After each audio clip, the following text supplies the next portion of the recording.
Ngalan niya ay dakilain,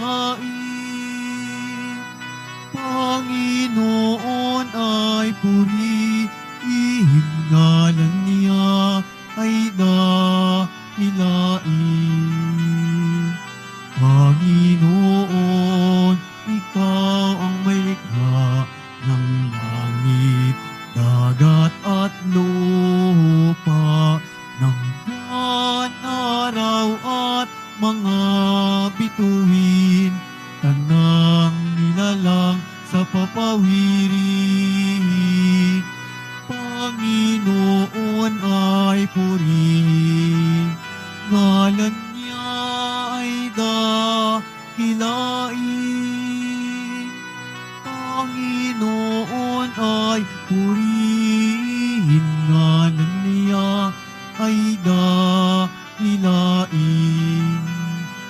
Ngalan niya ay dakilain. Sa ngalan ng Ama at ng Anak at ng Espiritu Santo, Amen. sumainyo ang Panginoon. At sumaiyo rin. Mga kapatid, aminin po natin ang ating mga kasalanan upang marapat tayong gumanap sa banal na pagdiriwang.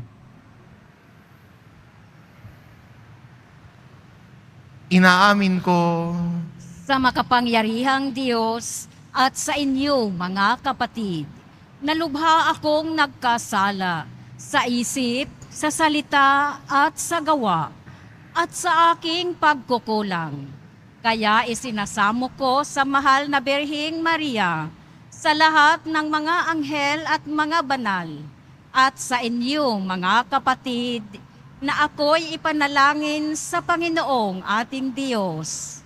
kaawaan tayo ng makapangyarihang Diyos, patawarin tayo sa ating mga kasalanan, at patnubayan tayo sa buhay na walang hanggan. Amen. Panginoon, kaawaan mo kami. Panginoon, kaawaan mo kami.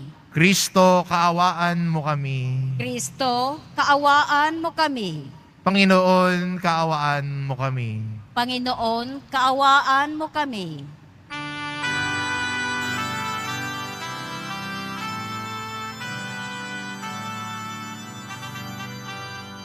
Papuri sa Diyos, papuri sa Diyos, papuri sa Diyos sa kaitaasan,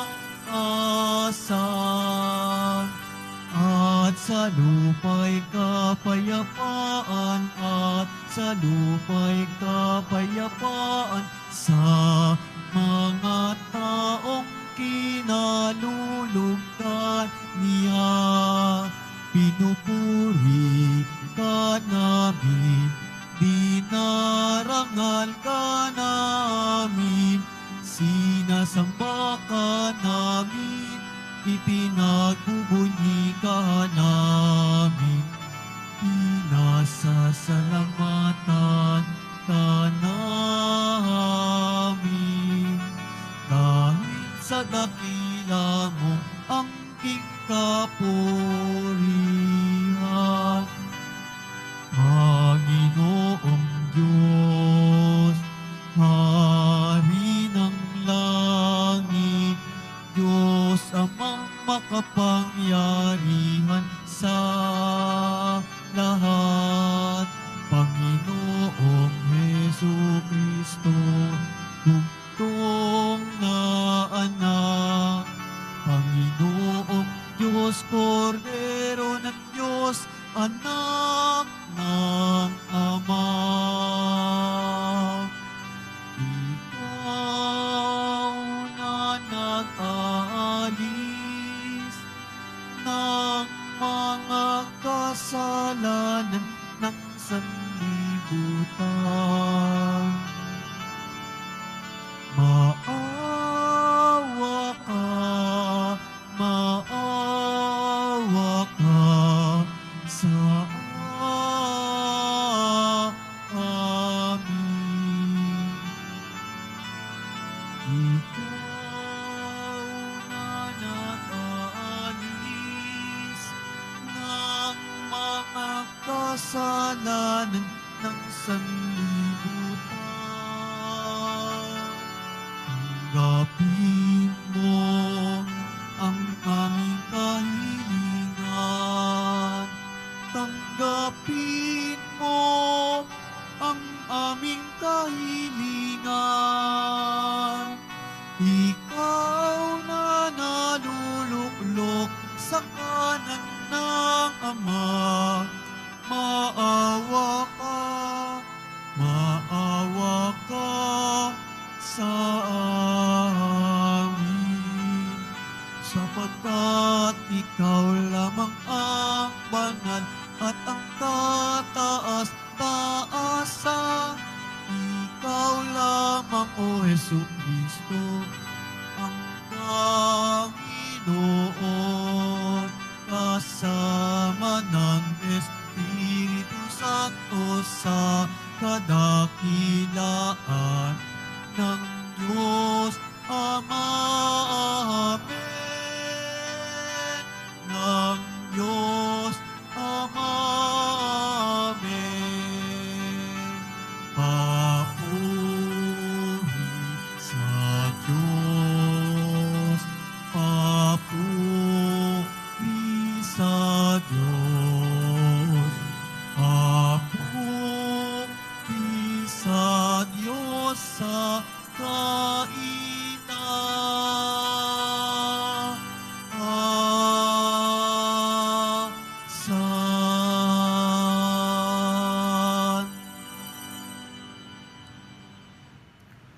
Manalangin tayo.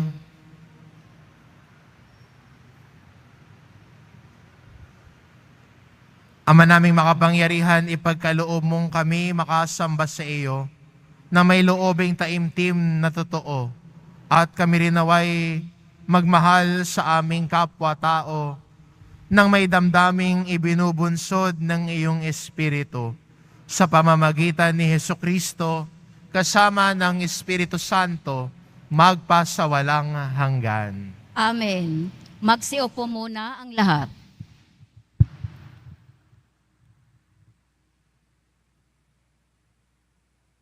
Pagbasa mula sa aklat ng Deuteronomio. Sinabi ni Moises sa mga tao, "Mula sa inyo, pipili ang Panginoon ng propetang tulad ko. Siya ang inyong pakikinggan.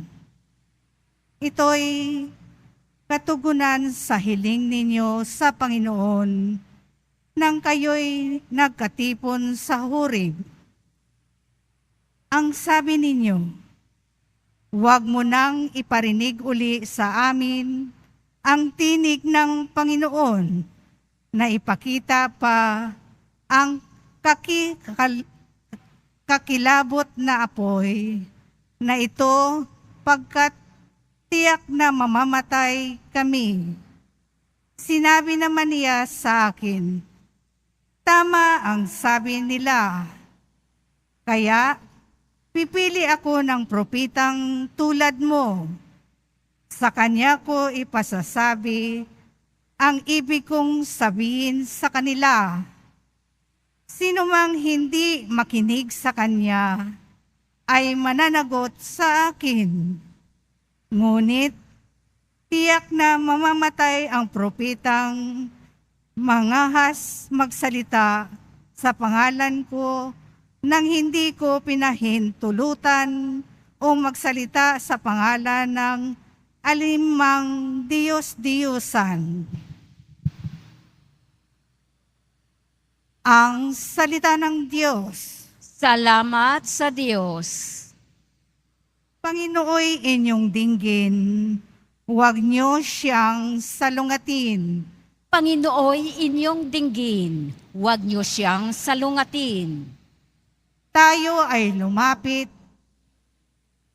sa ating Panginoon. Siya ay awitan, ating papurihan, ang batong kublihan natin kalakasan. Tayo ay lumapit sa kanyang harapan na may pasalamat. Siya ay purihin, ng mga awiting may tuwa at galak. Panginooy inyong dinggin, huwag niyo siyang salungatin. Tayo ay lumapit sa kanyang sumamba at magbigay galang. Lumuhod sa harap nitong Panginoon sa ating lumalang. Siya ang ating Diyos. Tayo ay kalinga niyang mga hiram. Mga tupa tayong inaalagaan. Panginooy inyong dinggin, huwag niyo siyang salungatin.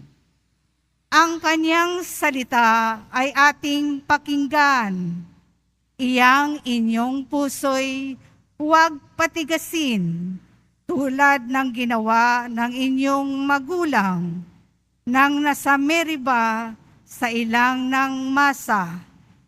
Ako ay tinuksot, doon ay sinubok ng inyong magulang, bagamat nakita ang aking ginawang silang nakinabang. Panginooy inyong dinggin, huwag niyo siyang salungatin.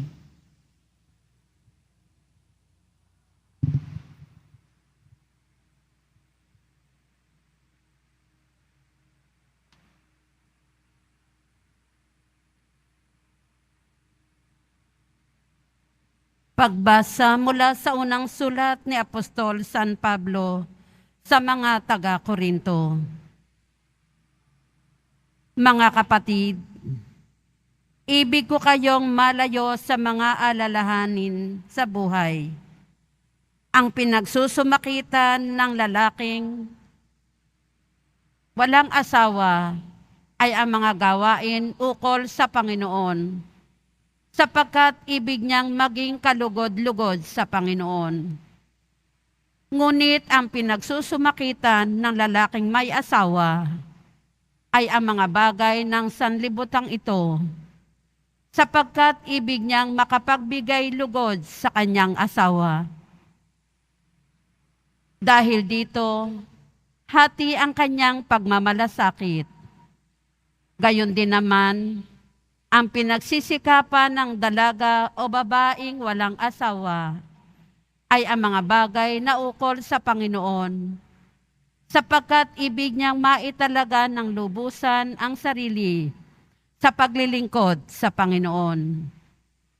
Subalit, ang iniintindi ng babaeng may asawa ay ang mga bagay na sa sanlibutang ito, sapagkat ibig niyang makapagbigay lugod sa kanyang asawa.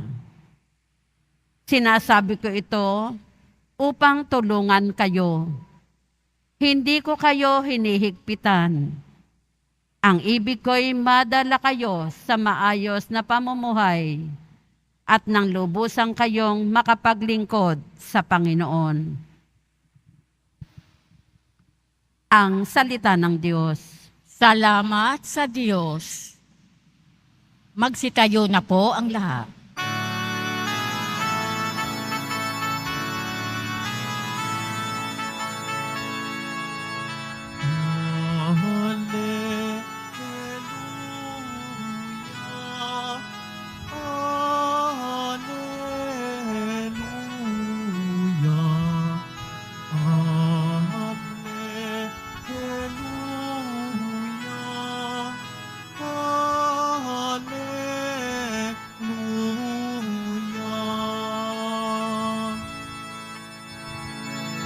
Bayang nasa kadiliman, sa lilim ng kamatayan, ngayon'y naliliwanagan.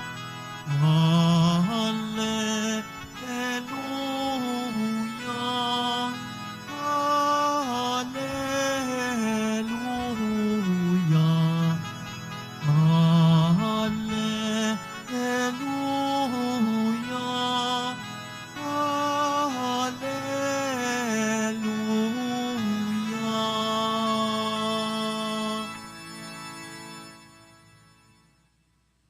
Sumainyo ang Panginoon.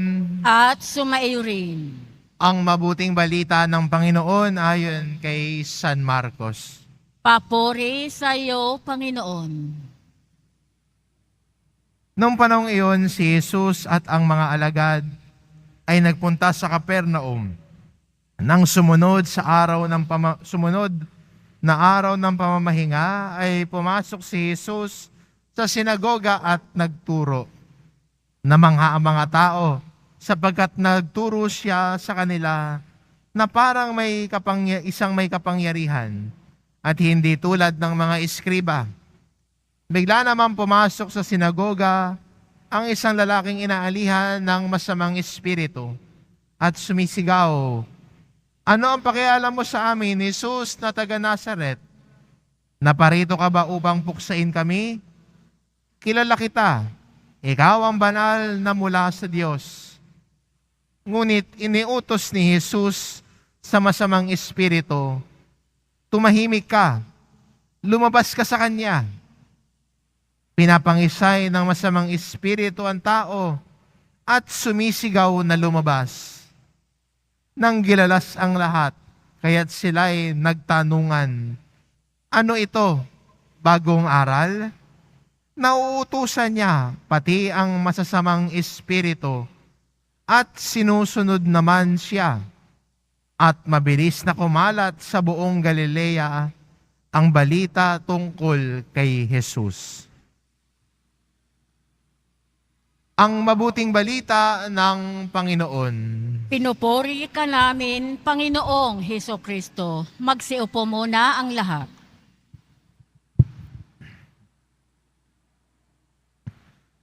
May kapangyarihan po ang salita. Sa totoo nga po, mas tumatatak po ang mga salita sa buhay o sa puso ng isang tao. Napalo ka, mawawala yung sakit. Pagkatapos ng ilang minuto, wala na yan. Pero kung pinagsalitaan ka na masama, mas magtatatak yun, hindi ba? Mas mabigat sa atin kapag salita ang ginamit. Kaya di ba? Words are more powerful. Sa totoo nga minsan, hindi ba? May mga tao na napanghihinaan ng loob dahil sa mga salita. Napanghihinaan ng loob dahil sinabihan siya ng, "You are not good enough." Napanghihinaan ng loob dahil sinabihang, "Hindi mo kaya yan." Nawawala ng pag-asa kasi sinabihan na mahina ka. Simpleng salita, pero malakas ang tatak sa buhay natin. Words are powerful. Pero sinlakas din naman ng mga salitang yon pag sinabihan ka na, "Kaya mo yan." Pag hirap na hirap ka na, sasabihan kang, "Kaya mo yan, naniniwala ako sa iyo. Huwag kang mag-alala, nandito ako. Pinagdarasal kita." Simpleng mga salita, pero may dating sa buhay natin. Maganda rin sa ebanghelyo natin, ginamit din ni Jesus ang kapangyarihan ng salita para ipangaral ang mabuting balita. Kaya namangha yung mga nakikinig sa kanya kasi ang sabi nila, "Ano ito? Nagsasalita siyang may kapangyarihan, may authority, may dating." Sabi na, hindi tulad ng mga iskriba. At nagsasalita si Jesus, may dating. Dahil makapangyarihan at may kapangyarihan sa mga aral at turo ni Jesus. Nung pinaalis niya yung masamang espiritu doon sa tao, sinabi lang, "Tumahimik ka, umalis ka dyan." Kapangyarihan ng salita ang nagpagaling sa taong inaalihan ng masamang espiritu. Kahit kung babalikan natin yung mga kwento sa Ebanghelyo, salita lang din ang ginamit ni Jesus sa pagpapagaling. Sinabihan niya sa paralitiko, tumayo ka, kunin mo ang iyong higaan at umuwi ka na. Sinabi rin niya sa isang pagkakataon, pinapatawad na kita sa iyong kasalanan, umuwi ka na. Tumayo ka na. Bumangon ka.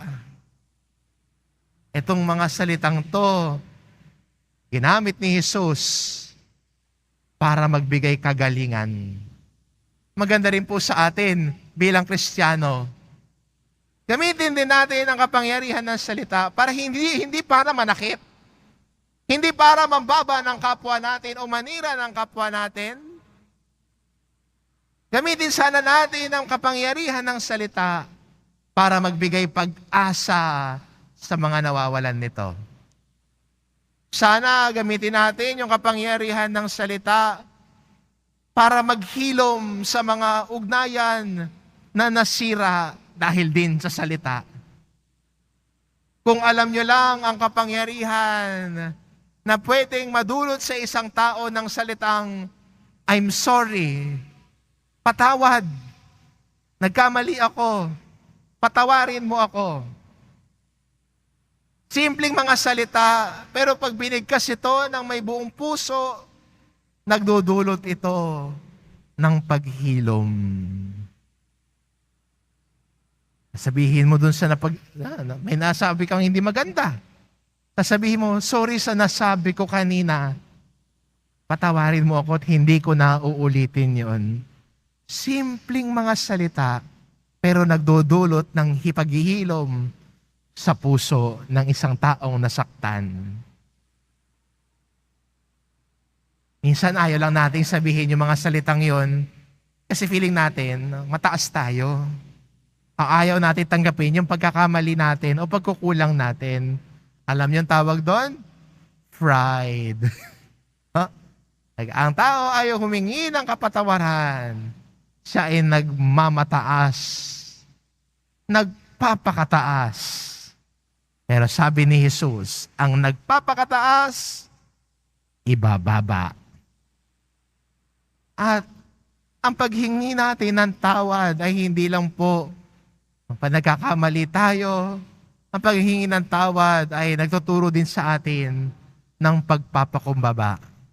Lalo na ho sa panahon ngayon, lagi nating tinuturo ang mali ng iba. Lagi nating sinisisi sa iba. O siya kasi. Kaya ngayon, nauso yung salitang pa-victim. Ikaw yung gumawa ng kasamaan at kasalanan sa kapwa mo, pero sa kwento mo, parang ikaw yung inaapi. Kwento mo yan, syempre ikaw ang bida, no? Pero ang tao na marunong magpakumbaba, marunong humingi ng tawad.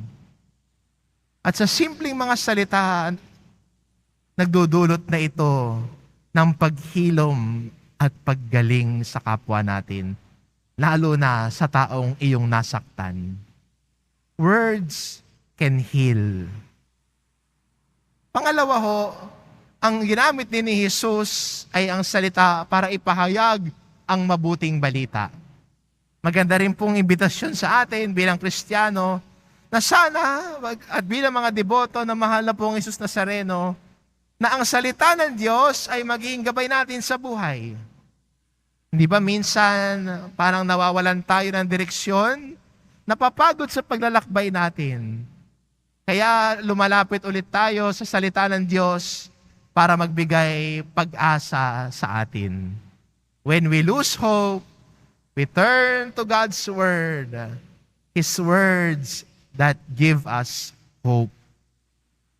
Naalala ko po, may kwento po na isang tao na lumapit sa isang pari at sabi niya, Father, pagod na po ako. Parang wala na ho kung tamang ginawa. Pagod na ako, ayoko na, gusto ko nang sumuko, gusto ko nang bumitaw. Pero ang sabi ng kausap niya, Pag pagod, huwag kang sumuko. Anong bang ginagawa natin pag pagod tayo? E di nagpapahinga po, e di yun ang sagot. Magpahinga. Ang tinuturo kasi sa atin at nababasa natin sa social media ngayon, no? Pag pagod, sumuko. Pag nahihirapan, bumitaw at umayaw. Pero ang paalala lagi sa atin, pag pagod, anong ginagawa? Nagpapahinga ang taong pagod. Pero paano ka magpapahinga? Yun ang sabi sa kanya. Paano ka magpapahinga? Tutulog ka buong araw? At sinabi nung kausap niya, yung pagod mo hindi pisikal eh. Narito, pagod ang kalooban mo, pagod na ang puso mo. Kanino ka magpapahinga? Sabi nung kausap niya, di magpahinga ka sa salita ng Diyos. Makinig ka kay Jesus. Magpahinga ka sa Kanya. Kaya nung binili niya, bago ka pag-uwi mo, itong gawin mo. Umuwi ka sa bahay niyo, simulan mo magbasa ng Biblia. Simulan mo lang magbasa ng Ebanghelyo sa araw na iyon. At ibuhos mo ang laman ng puso mo kay Jesus. Kung umiyak ka, okay lang. Ibuhos mo lang ang laman ng damdamin mo kay Jesus. Magpahinga ka sa Kanyang salita. At umalis yung taong yon. After 1 month, bumalik sa Kanya at sabi niya, okay na ako. Nakapagpahinga na ako. Tama ka nga.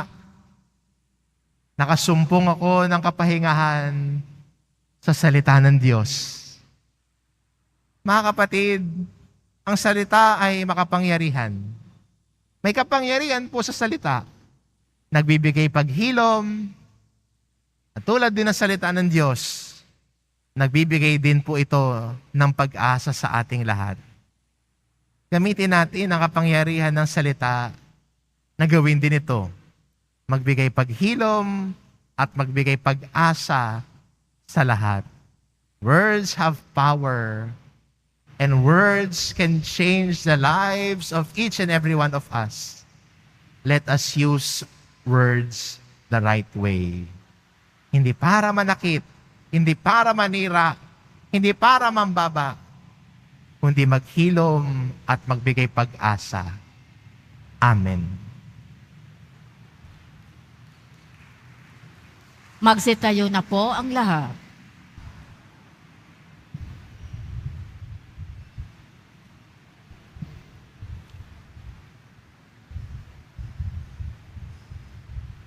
Sumasampalataya ako Sa Diyos amang makapangyarihan sa lahat, na may gawa ng langit at lupa.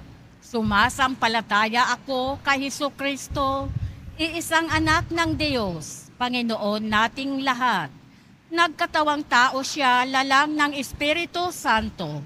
Ipinanganak ni Santa Mariang Birhen. Pinagpakasakit ni Poncio Pilato. Ipinako sa krus, namatay, inilibing. Nanaog sa kinaroroonan ng mga yumao. Nang may 3 araw, nabuhay na maguli. Umakyat sa langit, naluluklok sa kanan ng Diyos amang makapangyarihan sa lahat. Doon magmumulang paririto at huhukom sa nangabubuhay at nangamatay na tao.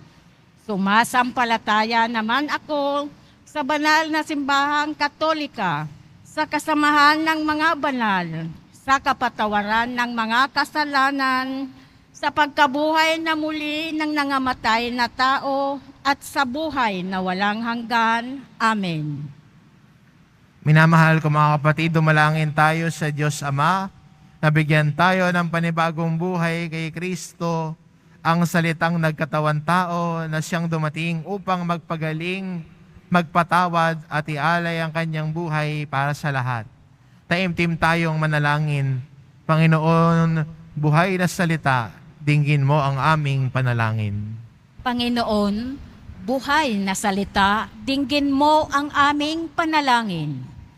Patuloy nawang manguna ang Santo Papa, mga obispo, mga pari, mga diakono, at mga relihiyoso sa pagpapalaganap ng salita ng Diyos sa pamamagitan ng taimtim na pagbabasa at pagsasabuhay nito.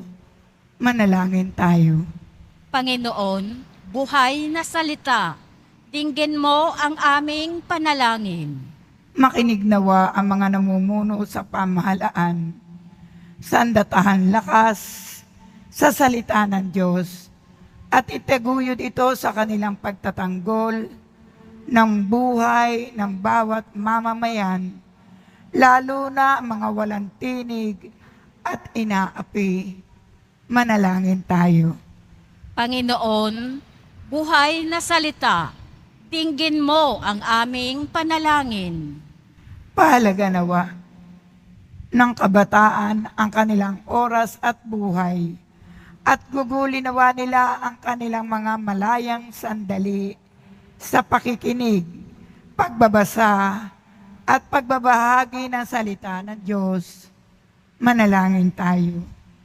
Panginoon, buhay na salita, dinggin mo ang aming panalangin. Magdulot nawa ang salita ng Diyos ng lakas at pag-asa sa mga nagdadalamhati, mga dukha, mga may sakit at may kapansanan, at ang iba pang mga nagdurusa. Manalangin tayo. Panginoon, buhay na salita, dinggin mo ang aming panalangin.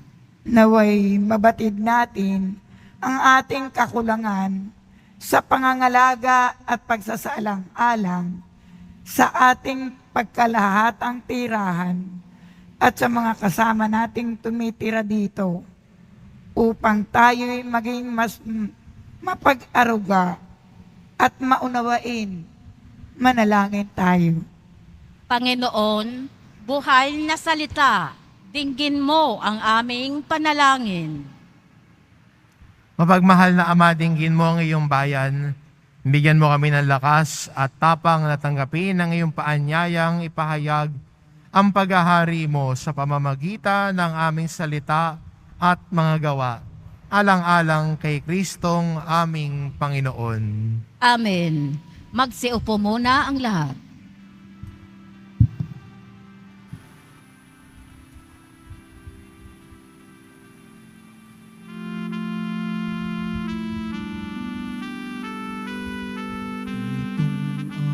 Alak at tinapay ay handog sa iyo, Ama. Ito'y bunga ng aming gawang iyong pinagpala. Sumasamo ang iyong bayang, tanggapin iyong basbasan, nang sa amin maging tunay na katawan, dugo ng iyong anak.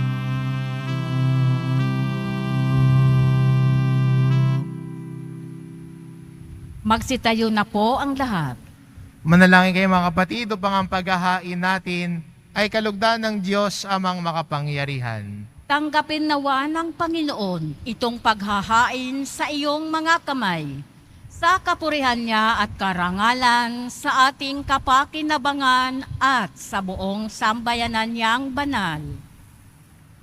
Ama naming lumikha, ang mga alay na ngayon aming inihahanda sa hapag na ito na iyong dambana ay iyong tanggapin at gawaran ng pagpapala upang mapagsaluhan namin ang kaligtasan mong ginawa sa pamamagitan ni Hesukristo kasama ng Espiritu Santo magpa sa walang hanggan. Amen. Sumainyo ang Panginoon. At sumaiyo rin. Itaas sa Diyos ang inyong puso at diwa. Itinaas na namin sa Panginoon. Pasalamatan natin ang Panginoong ating Diyos. Marapat na siya ay pasalamatan.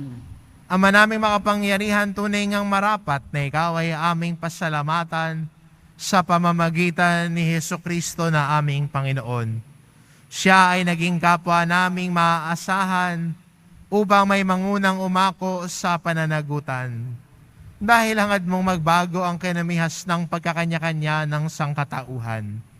Bunga ng pagtitiis, siya ay nanaig, at ang kamatayan ay kanyang nalupig. Kaya't siya ang aming daan para aming masapit ang iyong tapat at maaasahang pag-ibig. Kaya kaysa ng mga anghel na nagsisiawit ng papuri sa iyo, nang walang humpay sa kalangitan, kami nagbubunyi sa iyong kadakilaan.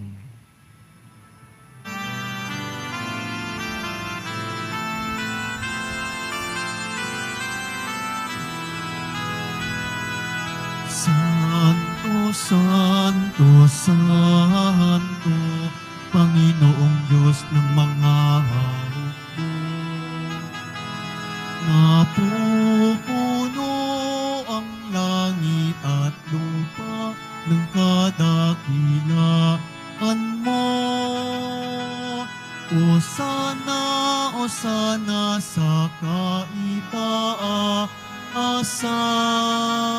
pinagpala ang naparirito sa ngalan ng Panginoon.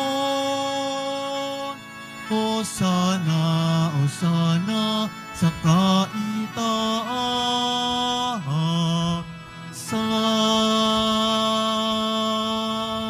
Magsiluhod na po ang lahat.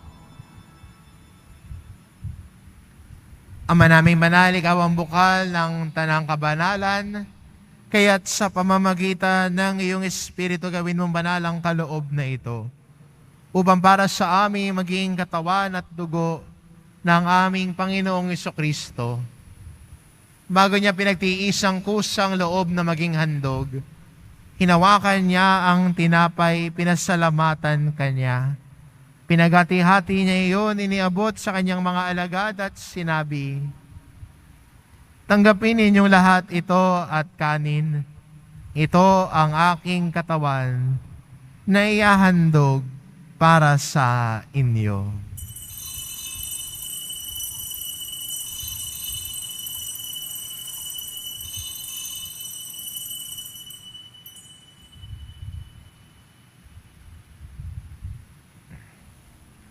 Gayon din naman na matapos ang hapunan, hinawakan niya ang kalis. Muli kanyang pinasalamatan. Iniabot niya ang kalis sa kanyang mga alagad at sinabi, "Tanggapin ninyong lahat ito at inumin. Ito ang kalis ng aking dugo, ng bago at walang hanggang tipan. Ang aking dugo na ibubuhos para sa inyo at para sa lahat, sa ikapagpapatawad ng mga kasalanan. Gawin ninyo ito sa pag-alala sa akin."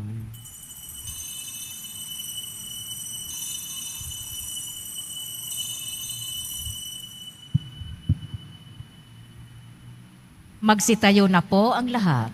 Ipagbunyi natin ang misteryo ng pananampalataya. Si Kristo'y namatay, si Kristo'y nabuhay, si Kristo'y babalik sa wakas ng panahon. Ama, ginagawa namin ngayon ang pag-alala sa pagkamatay at muling pagkabuhay ng iyong anak. Kaya't inaalay namin sa iyo ang tinapay na nagbibigay buhay at ang kalis na nagkakaloob ng kaligtasan. Kami nagpapasalamat dahil kami iyong minarapat na tumayo sa harap mo para maglingkod sa iyo. Isinasamo namin kaming magsasalo-salo sa katawan at dugo ni Kristo ay mabuklod sa pagkakaisa sa pamamagitan ng Espiritu Santo. Ama, lingapin mo ang iyong simbahang laganap sa buong daigdig. Puspusin mo kami sa pag-ibig. kaisa ni Francisco na aming Papa at ni Jose na aming Obispo at ng Tanang Kaparian. Alalahanin mo rin ang mga kapatid naming nahimlay na may pag-asang sila'y muling mabubuhay, gayon din ang lahat ng mga pumanaw. Kaawaan mo sila at patuloyin sa iyong kaliwanagan. Kaawaan mo at pagindapatin kaming lahat na makasalo sa iyong buhay na walang wakas. Kaisa ng mahal na Birheng Maria na Ina ng Diyos, ng kabiyak ng puso niyang si San Jose, kaisa ng mga apostol at ng lahat ng mga banal na namuhay dito sa daigdig ng kalugod-lugod sa iyo, maipagdiwang nawa namin ang pagpupuri sa ikararangal mo sa pamamagitan ng iyong anak na aming Panginoong Hesu Kristo. Sa pamamagitan ni Kristo kasama niya at sa Kanya, ang lahat ng parangal at papuri ay sa iyo, Diyos amang makapangyarihan, kasama ng Espiritu Santo, magpa sa walang hanggan.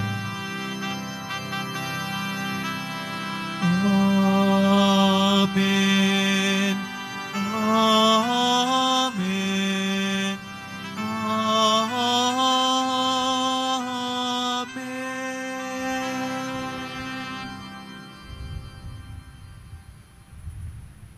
Sa tagubilin ng mga nakagagaling na utos at turo ni Jesus na Panginoon natin at Diyos, ipahayag po natin ng lakas loob.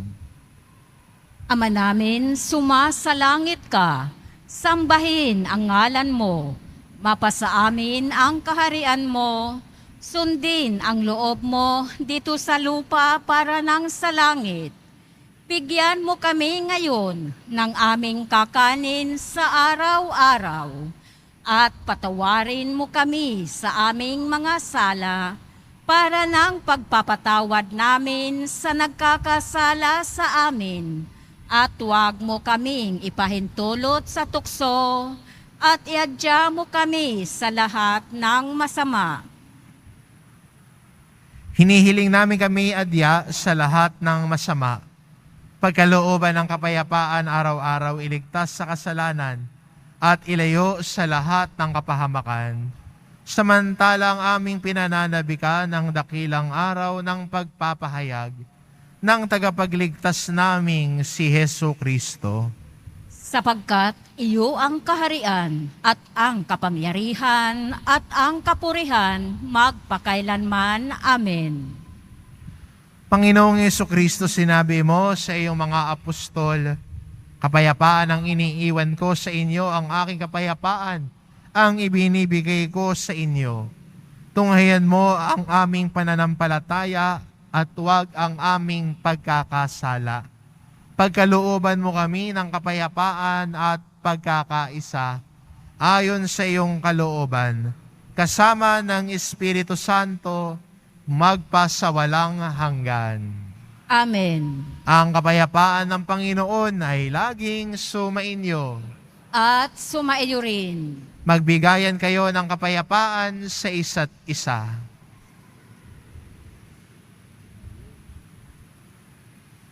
Kordero ng Diyos na nag-aalis ng mga kasalanan ng sanlibutan, maawa ka sa amin.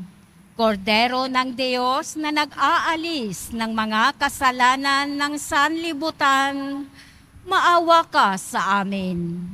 Kordero ng Diyos na nag-aalis ng mga kasalanan ng sanlibutan, ipagkaloob mo sa amin ang kapayapaan. Magsiluhod po ang lahat.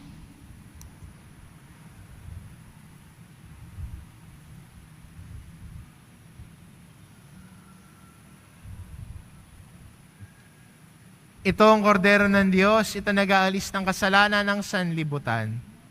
Mapalad ang mga inaanyayahan sa kanyang piling.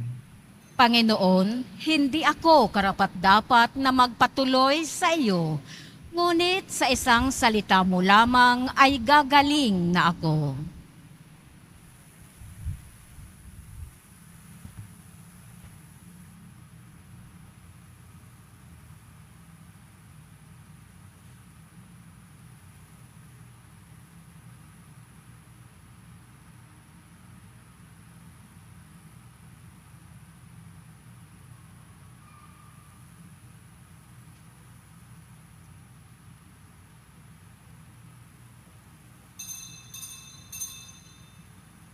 Para sa lahat ng tatanggap ng banal na komunyon, sasagot po tayo ng Amen pagkasabi ng pare o ng lay minister ng katawan ni Kristo. At isubo agad sa bibig bago umalis sa harapan ng pare o lay minister. Sumunod po tayo. Maraming salamat po.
Manalangin tayo.